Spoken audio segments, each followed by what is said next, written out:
নমস্কার বন্ধুরা, কেমন আছো তোমরা সবাই? আবার একটা নতুন রান্নার রেসিপি নিয়ে তোমাদের সাথে চলে আসলাম। টাইটেল আর থাম্বনেল দেখে তো তোমরা বুঝতেই পারছো। আজকে আমি একটা রান্না করব, চিলি চিকেন, যেটা কিনা সবারই খুবই পছন্দের, ছোট থেকে বড়। আর চাইনিজ খাবার খেতে কিন্তু আমরা কম বেশি সবাই খুব পছন্দ করি। একদম সহজ সিম্পল পদ্ধতিতে আমি কিভাবে চিলি চিকেনটা রান্না করি সেটাই আজকে আমি তোমাদেরকে দেখাবো। তো দেখো, এখানে প্রায় 900 মতো চিকেন নিয়ে নেওয়া হয়েছে। তো চিকেনটা আমি উইথ বর্ন নিয়েছি। তোমরা চাইলে কিন্তু বর্নলেসও নিতে পারো, তবে আমার কাছে চিলি চিকেন উইথ বর্নটা একটু বেশি ভালো লাগে। তো এখানে দেখো, চিকেনটাকে আমি ভালো করে ধুয়ে পরিষ্কার করে জল ঝরিয়ে নিয়েছি। অবশ্যই চিকেনটাকে কিন্তু জল ঝরিয়ে নেবে। তারপরে আমি চিকেনটাতে একটু নুন, গোলমরিচের গুঁড়ো দিয়ে একটুখানি ভালো করে মাখিয়ে নিচ্ছি। চিলি চিকেনটা যখন বানাবে তার থেকে অন্তত পক্ষে প্রায় 2 ঘন্টা মতো ম্যারিনেশনে রেখে দেবে। চাইলে তোমরা একটু বেশিও রাখতে পারো, কোনো প্রবলেম নেই। ম্যারিনেট যত বেশিক্ষণ থাকবে তত বেশি কিন্তু চিকেনটা জুসি আর সফট হবে। তো দেখো, এখানে আমি 3টে আমি ডিম দিই। এখানে পরে আমি আরও একটা অ্যাড করেছিলাম, যেহেতু চিকেনের পরিমাণ অনেকটাই, তাই ডিমটাও একটু বেশি লাগবে। চিকেনের পরিমাণ অনুযায়ী সমস্ত কিছুর পরিমাণগুলো দিতে হবে। তো দেখো, ডিমটা দিয়েও আবারও আমি ভালো করে হাত দিয়ে আমি মাখিয়ে নিচ্ছি। আর এরপরে আমি এর ভেতরে দিয়ে দেবো ভিনিগার। তোমরা চাইলে কিন্তু ভিনিগারের সাথে একটু পাতিলেবুর রসও অ্যাড করতে পারো। তো দেখো, এখানে আমি ভিনিগার দিয়ে দিয়েছি। আর এবার দিয়ে আমি এটাকে ভালো করে আরেকটু মাখিয়ে নিয়ে তারপরে আমি এর মধ্যে দিয়ে দেবো কাঁচা লঙ্কার পেস্ট। এবার ঝালটা কিন্তু যে যার পছন্দ মতো অবশ্যই নেবে। আমরা একটুখানি ঝাল পছন্দ করি, অনেকে আবার চিলি চিকেনটা একটু মিষ্টি মিষ্টি পছন্দ করে, তবে চিলি চিকেন মানেই আমার কাছে কিন্তু একটু ঝাল ঝাল। তো দেখো, এখানে আমি দিয়ে দিলাম কাঁচা লঙ্কা, শুকনো লঙ্কা, আদা রসুনের পেস্ট। এবার এই সবটুকু দিয়ে আমি কিন্তু শুধু এই চিকেনটাই আমি কিন্তু ম্যারিনেশনের জন্য আমি 1 ঘন্টা মতো রেখে দিয়েছিলাম। তো দেখো, এবার আমি ভালো করে স্পুন দিয়ে আমি ভালো করে আমি নাড়িয়ে করে নেব। হাত দিয়েই করাটা বেশি ভালো।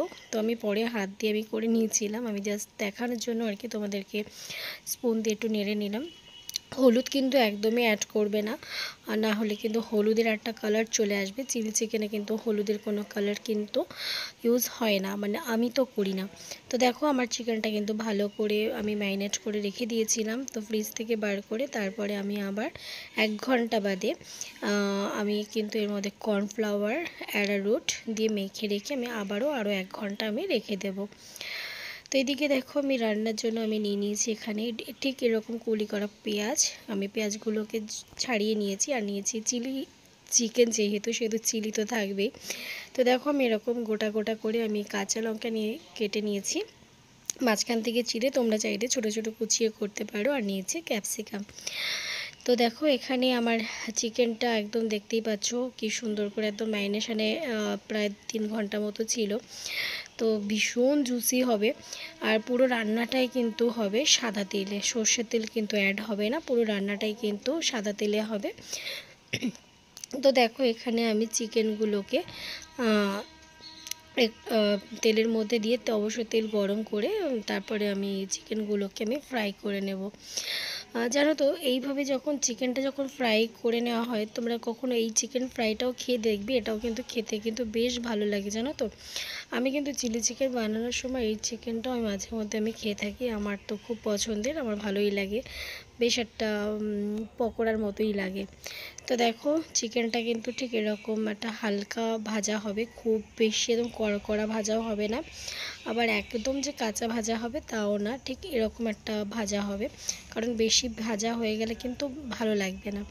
আর দোকানের যে চিলি চিকেনগুলো দেখবে বাইরে যে কোটিংটা থাকে ওটা এত হার্ডি হয় কোনো কোনো রেস্টুরেন্টে, যার জন্য কিনা আমার ভালো লাগে না। তাই আমি সবসময় ঘরে তৈরি করা চিলি চিকেনটা আমি ভীষণ পছন্দ করি। আর আমার বাড়ির লোকও ভীষণ পছন্দ করে, আমার হাজব্যান্ড, আমার মা, আমার বেবি, তারা সবাই আমার হাতে চিলি চিকেনটা ভীষণ পছন্দ করে। তো এইভাবে চিলি চিকেনটা অবশ্যই করে দেখো, তোমাদের বাড়ির সবাইও ভীষণ পছন্দ করবে। তো দেখো চিকেন ভাজা পেঁয়াজের মধ্যে তেলের মধ্যেই আমি কিন্তু পেঁয়াজটাকে কিন্তু আমি ভেজে নেব। তো পেঁয়াজটা আমি যখন দিই পেঁয়াজের সাথে আমি একটু নুনও দিয়ে দিয়েছি, সেটা আর তোমাদের সাথে দেখাইনি। তো দেখো পেঁয়াজটাকে আমি ভেজে নেব, খুব বেশি একদম লাল কিন্তু হবে না। তো তোমরা ভাজাটা দেখতে থাকো, দেখলে তাহলে বুঝতে পারবে ঠিক কেমন ভাজাটা হবে। আর সাথে দিয়ে দেবো কিন্তু এর মধ্যে কাঁচা লঙ্কা দিয়ে আমি ভাজতে থাকবো। তো এবার তোমরা লঙ্কাটা তোমরা চাইলে কিন্তু একটু বেশিও দিতে পারো। দিয়ে এবার আমি একটু ভালো করে ভেজে নিয়ে তারপরে আমি দিয়ে দেবো ক্যাপসিকাম। তোমরা চাইলে কিন্তু আলাদা করেও ক্যাপসিকাম আর পেঁয়াজটা ভাজতে পারো, আগে ক্যাপসিকাম ভেজে নিতে পারো আলাদা করে। তো আমি একবারেই আমি ক্যাপসিকামটা দিয়ে দিলাম, কারণ ক্যাপসিকাম আগে বেশি ভেজে নিলে না ক্যাপসিকামটা একদম গলে যায়। আর অনেকে আবার ক্যাপসিকামটা একটু বেশ একটু হার্ড একটু খেতে পছন্দ করে। তো যাই হোক, তার জন্য আমি ক্যাপসিকামটা আমি পরে দিয়েছি। আর আমার পেঁয়াজটা কিন্তু দেখো অলমোস্ট প্রায় হয়ে এসেছে, তোমরা কিন্তু দেখেই বুঝতে পারছো পেঁয়াজটা কিন্তু আমার নরম হয়ে এসেছে। তো এই রকমভাবে আমি আরও একটু কিছুক্ষণ একটু নাড়িয়ে নেব। আর দেখো আমার কিন্তু ফাইনালি কিন্তু আমার লঙ্কাটাও কিন্তু খুব সুন্দর ফ্রাই হয়ে গেছে। আর এর মধ্যে দিয়ে দিলাম আমি রসুন বাটা। আর আমি যেহেতু নিজেই ক্যামেরাটা এক হাতে ধরেছিলাম আর এক হাতে রান্না করছি, তো তার জন্যে আমার একটুখানি অসুবিধা হয়ে যায় দেখাতে। তো যাই হোক, তোমরা আশা করছি তোমরা তোমাদের ভালো লাগবে। আর একা হাতে করতে সত্যি খুবই প্রবলেম হয়, এক হাতে ভিডিও এক হাতে রান্না। তো যাই হোক, তোমরা অবশ্যই পাশে থেকো, ভালোবাসা দিও।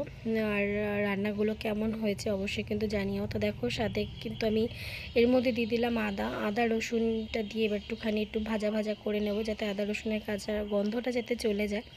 তো দেখো আমার কিন্তু রান্নাটা কিন্তু মানে অলরেডি দেখো রান্নাটা থেকে কিন্তু তেলও ছাড়তে শুরু করেছে। এর মধ্যে দিয়ে দিলাম কিন্তু আমি কাঁচা লঙ্কা। তোমরা কিন্তু গোলমরিচের গুঁড়োটাও কিন্তু অ্যাড করবে, যেহেতু আমি গোলমরিচের গুঁড়োটা আমার বেশি ছিল না, যার জন্য রান্নাতে আমি পরে আর দিতে পারিনি, আমি ম্যারিনেশনের সময় দিয়ে দিয়েছিলাম। এবার আমি ওই চিকেনটার মধ্যেই কিন্তু আমি ওই যে মশলাটার মধ্যে কিন্তু আমি চিকেনটা দিয়ে দেব, দিয়ে আমি ভালো করে নাড়তে থাকবো, কষিয়ে নেব, কষাতে থাকবো। এর মধ্যে এবার আমি বাকি যে সসগুলো tomato sauce, chilli sauce, soya sauce আমি অ্যাড করব। তো এখানে দেখো চিলি সস আর সয়া সস আর টমেটো সস সব এগুলো আমি রেডি করে নিয়েছি। আর তোমরা চাইলে একসঙ্গে মিশিয়েও দিতে পারো, তবে আমি একটু আলাদা আলাদাই আমি দিই। তো আর একটুখানি কিন্তু রান্নায় একটু চিনিও অ্যাড হবে। সয়া সসটা যখনই দেবে, সয়া সসটা কিন্তু অবভিয়াসলি কালার আনে, যখনই দেবে তার সাথে কিন্তু অবশ্যই একটু চিনি অ্যাড করবে, না হলে কিন্তু এটা তেতো ভাব হয়ে যায়। তো এটা যদিও বা আমি কখনো জানি না, মানে না দিলে তেতো হয় কি হয় না, এটা আমি আর কি আমার এক মেশর থেকে শিখেছি এই রান্নাটা। তো দেখো আমি এখানে চিনি অ্যাড করলাম।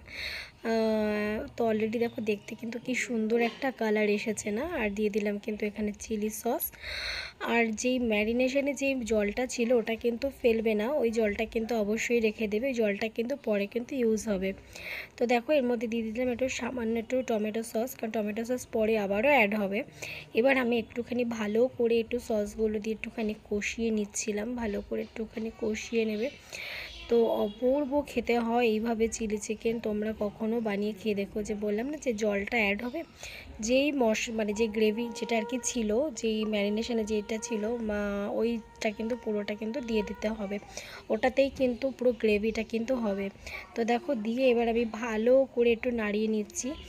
আর কালারটা একটু চেঞ্জ লাগছে, কিন্তু পরে কিন্তু এটা আস্তে আস্তে ঠিক হয়ে যাবে। এবার দেখো আমি ভালো করে কষিয়ে নেব, যত কষাবে তত বেশি রান্নার স্বাদটা দ্বিগুণ হবে, এটা তো একদম জানা কথা। তারপরে আমি দিয়ে দেবো একটু উষ্ণ গরম করা একটুখানি জল দিয়ে, এইবার আমার যতটা পরিমাণ আমার আন্দাজ মতো আমি টমেটো সসটা আমি অ্যাড করব। দেখো যে যেরকম পছন্দ করে, কেউ একটু লাল লাল পছন্দ করে, কেউ তো অবশ্যই কালারটা যে যেরকম পছন্দ করো সেইভাবেই টমেটো সস বা সোয়া সস তোমরা অ্যাড করবে। এবার আমি ভালো করে চিকেনটাকে আমি কষিয়ে নেব। আর জলটা কিন্তু এতটা থাকবে না, এই জলটা একটু আমি টানিয়ে নেব, কারণ চিলি চিকেনে অনেকে কেউ একটু ড্রাই ড্রাই পছন্দ করে, কেউ আবার একটু গ্রেভি গ্রেভি পছন্দ করে। তো আমি তো একটু গ্রেভি গ্রেভি রাখবো, তো ঠিক এরকমই আমি রাখবো, স্ট্রাকচারটা এরকমই রাখবো।